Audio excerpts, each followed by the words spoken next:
You're a teacher, a good one. So you know the Adobe Certified Associate certification is a great way to give your students a head start out there. It's industry recognized for entry-level jobs. It can provide college credit, and it ensures they have the know-how to keep up. Oh, you call that download?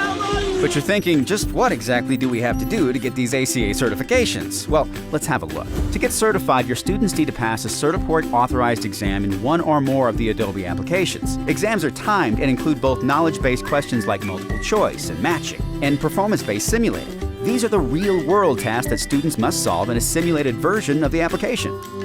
Questions are unique to each exam and designed to test a student's command of the application. Once they pass, they're added to Certiport's digital transcript database and receive an Adobe Certified Associate certificate for the college application and resume.